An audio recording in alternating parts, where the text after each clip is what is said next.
오늘은 누룩과 소금이라는 제목으로 하나님 말씀 증거하도록 하겠습니다. 오늘 내용은 번제단 이야기입니다. 특이하죠. 우리 앞에 살폈지만 하나님께서는 형태를 만들고 난 다음에 그 내용을 채우신다 그랬습니다. 천지창조도 그랬다 그랬죠. 1, 2, 3일은 형태, 4, 5, 6일은 채움. 지금 형태 먼저 만드는 성전 얘기했잖아요. 건물 이야기. 그래서 3D를 다 보지 않았습니까? 그리고 44년 앞부분에서는 하나님이 채우시는 거죠. 하나님의 영광이 동쪽 문으로부터 들어왔다. 살폈잖아요. 그럼 계속 채우는 얘기가 나와야 되는데 갑자기 번제단 얘기가 나온다고요. 번제단은 다시 형태 아닙니까? 그 가운데 성소 들어가는 앞에 있는 큰 번제단. 이 뭐지요? 왜 그러냐면 번제단은 특별하기 때문에 그렇습니다. 번제단은 형태이자 동시에 내용 그 자체라는 거예요. 그래서 제단은 특별합니다. 이 번제단은. 그래서 이걸 형태에 넣지 아니하고 그 채움에 있는 내용에 같이 빼서 이건 내용이 더 중요한 것이다 이렇게 말하고 있다는 것입니다. 사실 보면요, 성막이 있기 이전에, 성전이 있기 이전에는 제단이 성전 그 자체였습니다. 뭐 예를 하나 든다 그러면 노아 예를 들면 창세기 8장 20절에 보니까 노아가 여호와께 제단을 쌓고 모든 정결한 짐승과 모든 정결한 새 중에서 제물을 취하여 번제로 제단에 드렸더니, 그러니까 성막 없을 때 뭐는 있었어요? 번제단이 있었다고. 거기서 번제를 드렸다. 그러니까 성막의 원형이 되는 게 뭡니까?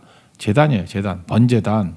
그래서 이거는 형태라기보다도 어떤 내용 자체도 될 수 있다.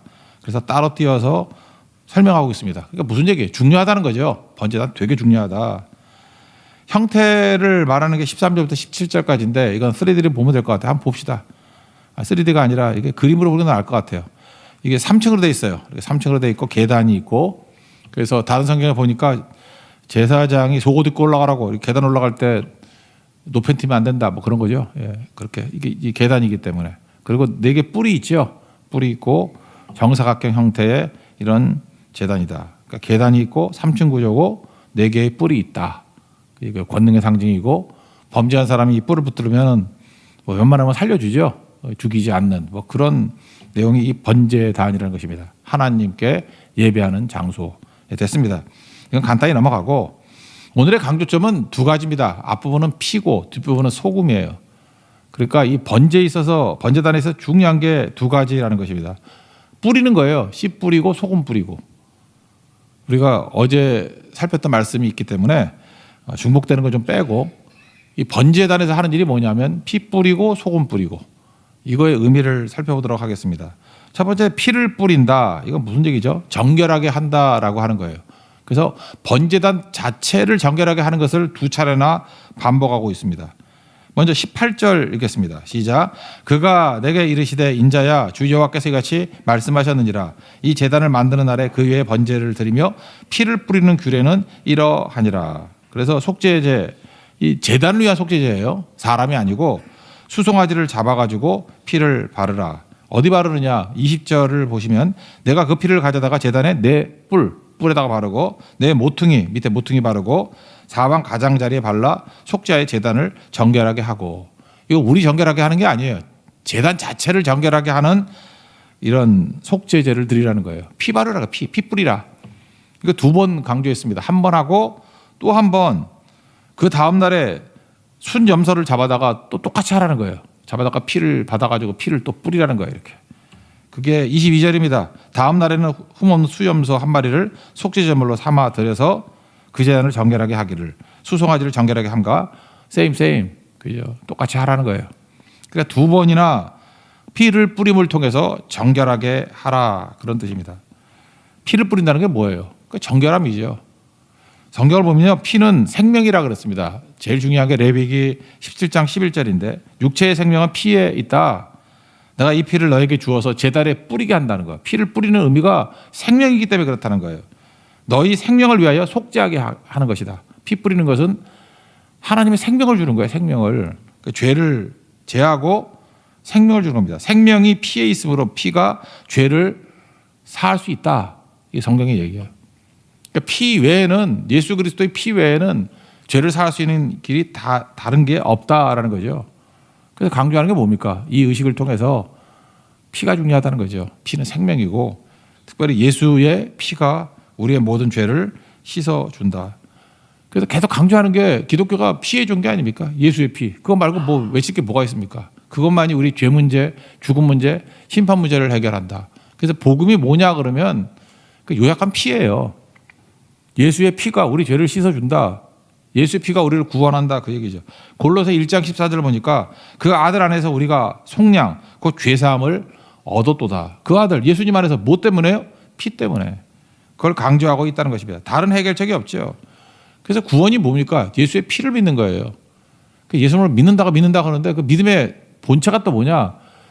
예수 그리스도의 보혈의 피의 능력을 믿는 거라고요. 그래서 이번에도 우리 자신도 그렇고 말레이시아 선교 가서도 이제 3주 동안 준비해야 될 거 아닙니까? 이번엔 주제를 좀 보혈의 피로 삼았으면 좋겠어요.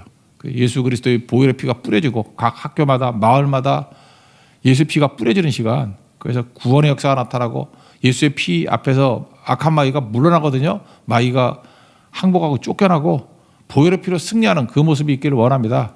보혈 찬양도 좀 몇 개 준비해가고, 그죠? 보혈의 능력을 보일 수 있는.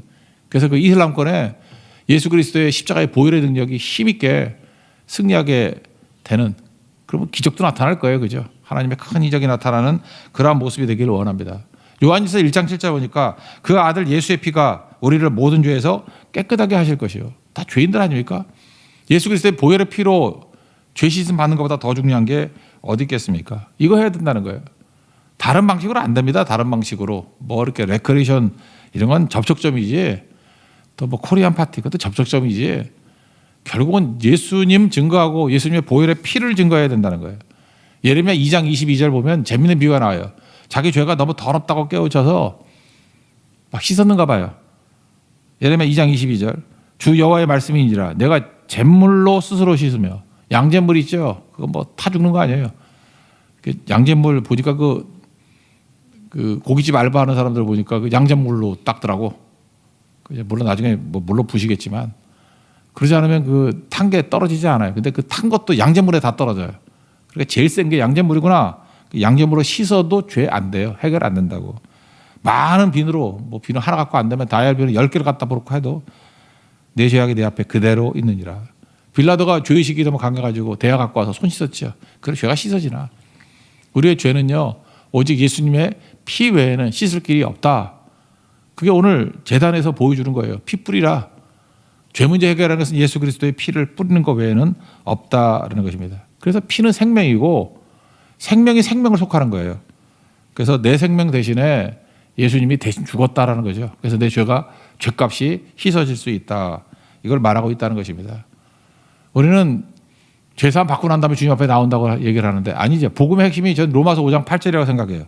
우리가 아직 죄인 되었을 때 죄인 그대로잖아요. 어제 말씀 그대로죠. 제사장이 거룩해서 부른 게 아니고 죄인 불러다가 거룩하게 만드는 거라니까요. 우리가 죄인 되었을 때 죄인일 때 우리 부르셨습니다. 그리고 우리를 위하여 죽으심으로 하나님께서 우리에 대한 자기 사랑을 확증하셨다고. 우리가 할 일은 무엇입니까? 더러운 그대로, 죄인 그대로, 깨진 그대로, 보잘것없는 그대로 먼저 나가면 예수님의 보혈의 피로 우리를 씻어주시고 깨끗게 하시고 그 다음 번제죠. 하나님 앞에 헌신을 가르쳐서 능력의 통로로 만드시고 거듭나게 만드신다는 것입니다. 믿습니까? 1순위는 피 뿌리는 거예요. 피 뿌리는 거. 모든 사역의 1순위는 피 뿌리는 거라고요. 우리 사역의 출발도 마찬가지입니다. 하나님 앞에 쓰임받기를 원한다고요? 피 뿌림이 있어야 됩니다. 죄 문제 해결해야 깨끗한 종이 일할 수 있다는 거예요. 더러운 걸레 닦으면 잠깐만 더러워지잖아요. 더러운 걸레는 피 뿌림부터 먼저 있어야 된다니까. 일하는 게 아니고. 그래서 정결함이 능력이라는 거. 이게 번제단이 말하는 첫 번째 메시지입니다. 피를 뿌려야 된다. 그리고 두 번째 내용은 이제 본론이죠. 번제단이 번제 드리는 거 아니에요. 진짜 번제를 드릴 때는 그 제물에 태우는 거는 다 얘기를 했으니까 소금을 뿌려야 된다. 이걸 강조하고 있습니다. 이 번제는 100% 헌신이죠. 하나님께 100%다 받았습니다. 받은 것을 돌려드리는 거. 그거 훈련하는 거예요. 그러니까 아이라 그러면 사탕 10개 주고 난 다음에 하나만 줘. 뭐 그래도 하나 주면 2개 줘봐. 2개 주고 3개 줘봐. 나중에 그러는 거예요. 10개 다 한번 줘볼래? 애가 믿음이 생겨가지고 10개를 다 주면 아버지가 한 박스를 주고 그런 걸 경험하는 거예요. 야, 헌신이 내가 받은 거를 드리는 건데 감사하며 드리면 하나님께서 30배, 60배, 100배의 더 큰 것을 주셔서 내가 능력 있게 사역할 수 있게 되는구나 라고 하는 것을 깨우치는 게 번제의 효과라고요. 그래서 번제는 하나님을 위한 게 아니라 어찌 보면 우리 자신을 위한 거겠죠. 그래서 속죄제 다음이 뭐라고요? 번제라고요. 번제. 이건 무조건 제사장이 훈련돼야 될 두 가지 훈련이라는 것입니다. 속죄제와 번제. 뭐 어저께 많이 강조를 했으니까. 근데 그 번제 위에 뭘 해야 되냐 하면은 소금을 쳐야 된다는 거예요. 24절 읽겠습니다. 시작. 나 여호와 앞에 받들었다가 제사장은 그 위에 소금을 쳐서 나 여호와께 번제로 드릴 것이며. 소금을 치라. 소금을 왜 치죠? 싱거워서 치나? 그런 거 아니거든요. 레위기 1장부터 앞에 뭐 쭉 보면은 뭐 5장, 6장, 7장 이렇게 쭉 보면은 5대 제사가 나와요. 5대 제사가 뭐죠? 먼저 번제, 소제, 속죄제, 속건제, 화목제 이렇게 5개를 5대 제사라 그러거든요. 얼마 전에 우리 레위기 했는데 생소하게 느끼는 거. 그래서 목사가 할 만해요. 다 잊어버리니까 또 하고 또 하고. 그 여러분 반복해도 새롭게 들리니 얼마나 좋아요, 그죠? 새 교회죠, 우리 새롭게 들리는 겁니다. 예, 좋습니다. 근데 거기 보면은 넣지 말아야 될 것과 넣어야 될 것이 제사마다 계속 반복돼서 나와요. 넣지 말아야 될 것과 넣어야 될 것. 넣지 말아야 되는 것은 누룩, 넣어야 되는 것은 소금. 이게 계속 강조가 돼 있다고요. 그래서 누룩과 소금이에요. 누룩과 소금. 예를 들면 소제에서 대표적인 건데 레위기 2장 11절. 너희가 여호와께 드리는 모든 소제물에는 누룩을 넣지 말지니 누룩 넣으면 안 된다. 그다음에 그 다음 절 13절. 내 모든 소제물에 소금을 치라. 소금 치라. 내 하나님의 언약에 소금을 내 소제에 빼지 못할지니 내 모든 예물에 소금을 드릴지니라. 소금, 소금, 소금 세 번이나 강조해요. 그러니까 넣어야 될 거는 소금이고 빼야 될 건 누룩이다. 우리도 마찬가지. 신앙생활에서 이거 잊지 마세요. 하나님 앞에 번제로 드리는 제단에 드릴 때 우리 예배가 제단에서 번제 드리는 거 아니에요? 누룩은 빼야 되고 소금은 넣어야 된다.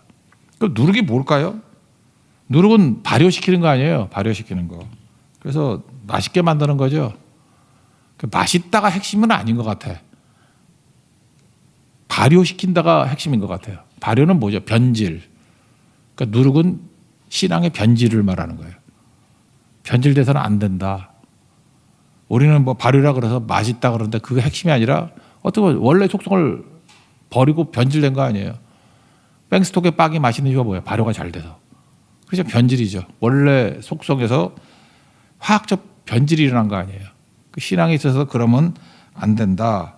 오리지널이 아니다. 그런 뜻이겠죠. 그래서 누룩 없는 떡, 그걸 무교병 그러잖아요. 누룩 없는 떡을 먹어라. 변질되지 말라. 그런 뜻이라고요. 예수님도 마태복음 16장에서 6절에 이렇게 말씀하십니다. 바리새인과 사두개인의 누룩을 주의하라. 근데 제자들이 도시를 안 싸왔다고 착각을 하고 있어요. 빵 안 싸와서 예수님이 저러는가 봐. 아, 예민하기도 하시지. 뭐 그랬다고요. 그랬더니 예수님이 그게 아니라는 걸 깨닫게 됐죠. 12절 보니까 제자들이 떡의 누룩이 아니요 바리새인과 사두개인들의 교훈을 삼가라 하신 말씀인 줄을 깨달으니라. 그러니까 바리새인과 사두개인의 교훈 어떤 겁니까? 변질된 교훈이에요. 변질된 행동.